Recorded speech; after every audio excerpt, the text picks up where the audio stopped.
کئی ایک چیزیں جو پرانے سائنٹسٹ کو نہیں معلوم تھیں، نہ ہمارے بزرگوں کو معلوم تھی. ٹھیک ہے، ویسے اس سائنس کے علم نے ہمارے بزرگوں کے ساتھ بھی بہت برا کیا ہے، اور انہوں نے کیا کرنا تھا، زیادہ میرے وجہ سے برا ہو گیا کہ میں نے وہ چیزیں پبلک کے سامنے رکھ دیں کہ آپ لوگوں کا یہ دعویٰ ہے کہ ہمارے بزرگ جو ہیں یہ مسلح اٹھاتے ہیں تو نیچے ساتوں زمینیں دیکھتے ہیں، اور اوپر نگاہ اٹھاتے ہیں تو لوح محفوظ تک چلے جاتے ہیں.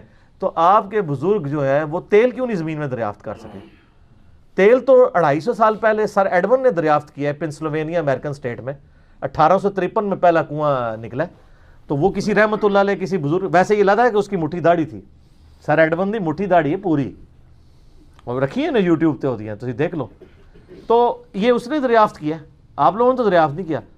یہ پہلے جو جس تیل کا ذکر ملتا ہے نا ہمیں احادیث کی کتابوں میں، وہ تو زیتون کا تیل، سرسوں کا تیل، کھانے والا تیل، وہی دیوں میں بھی استعمال ہوتا تھا، اور وہی جو ہے وہ کھانے کے لیے بھی استعمال ہوتا تھا. اب رہا کہ نبی علیہ السلام کو اللہ تعالیٰ نے کیوں نہیں سکھایا؟ اس لیے کہ نبی علیہ السلام ہمارے دنیا کے امام، دنیا کے سائنٹیفک فیلڈ کے اعتبار سے امام نہیں، ہدایت کے امام بنا کے بھیجے گئے ہیں. اور مسلم شریف میں 4 حدیثیں ہیں، انتم اعلم بامر دنیاکم، دنیا کے کاموں کو اپنے تجربے سے تم مجھ سے بہتر سمجھتے ہو. اور اس میں الفاظ ہیں کہ جو چیز میں اللہ کے ریفرنس سے تمہیں بتاؤں اس کو اسی طریقے سے رہو، جو میں اپنے ایکسپیرینس سے تمہیں کوئی بات بتاؤں تو وہ تم خود دیکھ لیا کرو، کیونکہ اپنے کاموں کو بہتر سمجھتے ہو. کیوں؟ وہ اس حدیث میں تھا کہ بیسیکلی نبی علیہ السلام نے وہ گرافٹنگ کرتے ہوئے دیکھا تھا، پیوندکاری کھجور کی ہو رہی تھی. آپ نے کہا اگر یہ نہ کرو تو کیا ہے، تو فصل کم ہوگی. تو انہوں نے کہا یا رسول اللہ، آپ نے فرمایا میں نے منع نہیں کیا تھا، میں نے صرف پوچھا تھا کہ اگر نہ کرو تو کیا ہے، تو فصل کم ہوگی. تو آپ نے فرمایا تم دنیا کے کاموں کو بہتر جانتے ہو، کیونکہ نبی علیہ السلام کا سارا ایکسپیرینس جو ہے وہ بھیڑ بکریاں پالنے کا تھا، یہ نہیں تھا. اور یہ دیکھیں یہ نبی علیہ السلام کی کتنی حق گوئی ہے.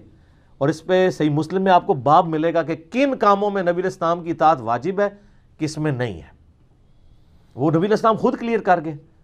تو خام خواہ ان چیزوں میں. لیکن آپ کے تو بزرگوں کے بارے میں دعویٰ ہے کہ وہ اتنی دور دور دیکھتے ہیں، ٹھیک ہے، اور سب کچھ جناب ان سے چھپا ہوا نہیں ہے، اور کہتے ہیں نہیں مسلح اٹھاتے ہیں سونے دی کانا ہی کانا. یارو پیشاب کرن تے بہ گیا تے مٹی دیاں ٹیماں تے چکیاں ہی نہیں، تے ذرا مٹی دیاں 3 ٹیماں تے پھڑا تاکہ بعد چ میں پاک بھی ہو جاؤں. اب وہ جو ہے نا وہ مٹی اٹھانے کے لیے نیچے ہوا، تو نیچے دیکھا تو زمین سونے کی زمین سونے کی ہے ذرا. وہ بڑا حیران ہوا، دائیں دیکھا تو سونا، بائیں دیکھا تو سونا، آگے دیکھا تو سونا، پیچھے دیکھا تو سونا. بابا جی ایک سوال ہے بابا جی، اگر آپ ہوا میں سونا نکال سکتے ہیں بابا جی تو دیش کی غریبی کیوں نہیں مٹا دیتے بابا؟ جواب بابا جی، جب آپ خود سونا نکال سکتے ہو تو ہم لوگوں سے چندہ کیوں لیتے ہو بابا جی؟ جواب ہریو ہریو ہریو. یہ رانگ نمبر ہے، یہ رانگ نمبر ہے. ایک کانا ہی کانا نے تے لوگوں نے چندے کیوں مانگ دے ہو؟ پھر پاکستان دا قرضہ ہی اتار دو یار، ایک بزرگ دا مسئلہ چوک کے. کچھ بھی نہیں ہو سکتا سر. دنیا بقدر ایفرٹ ہے، ایفرٹ پٹ کرنی پڑے گی. اور میں آپ کو بتاؤں، میں تو گورنمنٹ سے کہتا ہوں کہ ایک بار یہ ایفرٹ پرفارم کر دی جائے کہ یہ جو کہتے ہیں نا بزرگ اڑ لیتے ہیں، بزرگ یہ کر لیتے ہیں، ان ساروں کو منارے پاکستان پہ چڑھائیں اور سارے میڈیا کو سامنے بلائیں کہ یہ دیکھو کیڑا کیڑا اڑتا جے.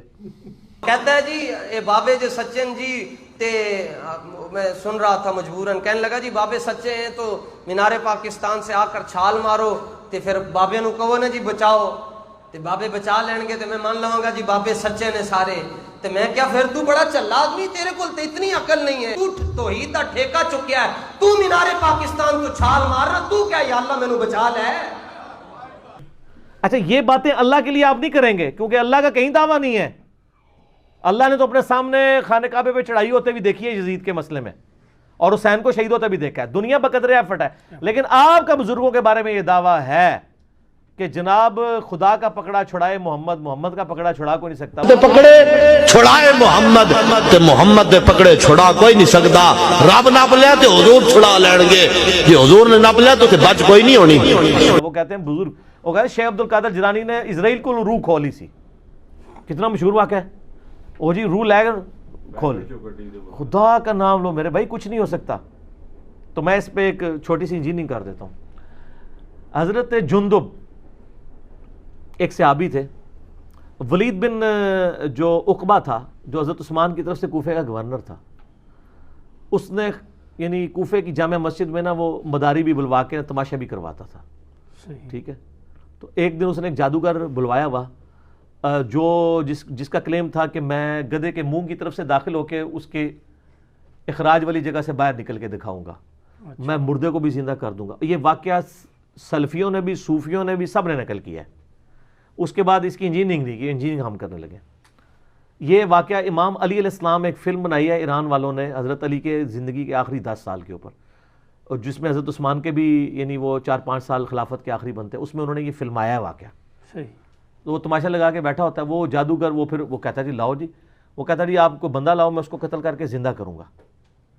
تو وہ 2 قیدی پیش کیے جاتے ہیں. تو وہاں پہ وہ صحابی انٹر ہوتے ہیں, وہ کہتے ہیں ولید تیرا ستیہ ناس ہو, یہ تو کیا کر رہا ہے, تیری عقل مانتی ہے کہ اس طرح یہ ہو سکتا ہے؟ وہ صرف ایک دجال والا معاملہ ہونا ہے, وہ بھی ایک دفعہ ہی ہونا ہے, وہ بھی اللہ تعالیٰ نے آزمائش, اس کے علاوہ تو کوئی چیز رپورٹ نہیں ہوئی ہے. تو وہ کہتے ہیں کہ نہیں یہ کر کے دکھائے گا. وہ کیا کرتے ہیں, وہ اس جادوگر کے ہاتھ سے تلوار پکڑ کے اس جادوگر کا سر کاٹ دیتے ہیں وہاں پہ. جادوگر کی سزا بھی یہی ہے, وہ کافر بھی تھا اور جادوگر بھی تھا, اور کہا اب اس کو کیا اب خود زندہ ہو کے بتائے. ہائے ہائے ہائے, فقیری تھی بالکل صحیح, جڑا مردے نو زندہ کرتا ہے آپ زندہ ہو کے دسے. میں آپ کو بتاؤں, آپ تھوڑی سی کمٹمنٹ شو کریں. میرے سسر ہے نا جی, وہ مجھے ایک دن ایک اوریجنل لطیفہ سنانے لگے. مجھے کہتے ہیں کہ آپ کو پتہ ہے یہاں پہ شاہ دولے کی چوئی ہیں جن کو وہ بچپن میں پہنا دیتے ہیں, ان کے چھوٹے چھوٹے سار ہوتے ہیں, اور وہ پکڑ لے نا کسی چوئی, جس کو پکڑ لے جب تک پیسے نہ لے وہ چھوڑتی نہیں ہے. ٹھیک ہے, لوگ بھی ڈر ڈر کے نکال کے پیسے دے رہے ہوتے ہیں, یار بدوا نہ لگ جائے, بدوا کے وہ چمڑ جاندے نا, چھڑ دے بھی کوئی نہیں نے. تو مجھے میرے سسر بتانے لگے, حالانکہ یعنی میری شادی کے وقت تک تو وہ بھی یعنی بریلوی مکتبہ فکر سے تعلق رکھتے تھے. تو مجھے کہنے لگے یار اگلے دن ایک چوئی آ گئی وہ میرے دروازے پہ, آ کے اس نے بیل دی, میں باہر نکلا تو وہ کہتی پیسے دے پیسے دے. تو کہتی میں نے ان کا میں سیدھے بھابی ہونے, کہتے وہ تو دوڑ کی لا کے ناس گیا, ایڈا ڈر گیا. اور یہ آپ کر کے چیک آندہ کوئی چوئی شاید دولے دی آئے نا تسی کو میں بھابی ہاں, بس تسی دیکھیو تو آڑے کو کچھ منگنے نہیں لگاؤ. اچھا چوئی نو بھی پتہ ہے آئے ہائے ہائے ہائے ہائے کہ جو اللہ نو مننے والا ہے وہ میرے قابو نہیں آنا. صحیح گل ہے. لیکن میں آپ کو سمجھانے کی کہہ رہا ہوں, اس کو کچھ اور نہ سمجھے گا, کیونکہ نہ میں وابی نہ میں بابی, میں ہوں مسلم علمی کتابی. اللہ تعالیٰ سے دعا ہے جو حق بات میں نے کہی اللہ تعالیٰ ہمارے دلوں میں راسخ فرمائے. اگر جذبات میں میرے منہ سے کوئی غلط بات نکل گئی تو اللہ تعالیٰ ہمارے دلوں سے معاف کر دے. ہمیں کتاب و سنت کی تعلیمات پر عمل کر کے دوسرے بھائیوں تک پہنچانے کی توفیق عطا فرمائے. سبحانک اللہم و بحمدک, اشہد ان لا الہ الا انت, استغفرک و اتوب الیک, وما علینا الا البلاغ المبین. جزاکم اللہ خیر.